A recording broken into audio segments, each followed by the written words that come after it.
Hello বন্ধুরা, আমার আসলে আমি দুদিন ধরে মায়ের বাড়িতেই আছি। আসলে খুবই শরীরটা খারাপ। এখন তো সিজনে সবারই সর্দি কাশি লেগেই আছে। তো আজকে মানে রান্নাবান্না তো হয়েছে, মা আজকে ভালোই স্পেশাল রান্নাবান্না করেছে। ঠিক আছে, আজকে রান্না করেছে, দেখো এটা হচ্ছে তোমার বজুলি ট্যাংরা নাকি বলে, ওর একটা চচ্চড়ি। ঠিক আছে, ডাটা ফাটা দিয়ে আলু ফালু দিয়ে করেছে। দেখো তোমাদের দেখেছো,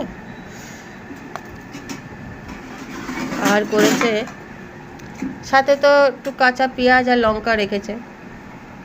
কিন্তু এটা আজকে আমার মানে শরীরটা এতটাই খারাপ যে আমি আজকে দুপুরে খাইনি, মাকে বলেছি আমি রাতে খাবো। এটা মাছের ডিম প্লাস সাথে মাছের তেলও আছে দিয়ে এটা একটা করেছে ভাজা ভাজা।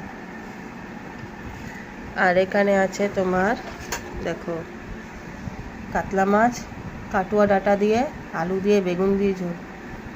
আমার তো খুবই ভালো লাগে, তোমাদের কেমন লাগে জানাবে অবশ্যই। এই তো ভাত তো কড়াই রয়েছে দেখছো।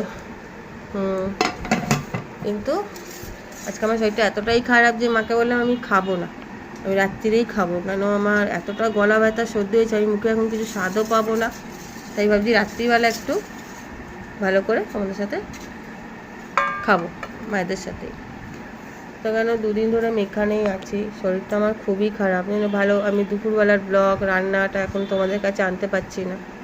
তো আশা করি কালকে হয়তো আনবো কিছু। আর তোমাদের সাথে একটুখানি দেখানোর ছিল, কেন তোমরা একটুখানি বুঝতে পারছো সত্যি আমার শরীরটা খুব খারাপ। আর আমার পাশে থাকো প্লিজ, আমাকে সাপোর্ট করো, কমেন্ট লাইক শেয়ার করো। তোমাদের ভালোবাসা আমার খুব দরকার, খুবই দরকার। তোমাদের ছাড়া কিছুই হবে না আমার, আমিও তোমাদের কাছে পাশেই থাকবো। ব্যাস, রাখছি, টাটা। তোমাদের আবার রাত্রিবেলা যদি কিছু পারি তো আনার চেষ্টা করবো।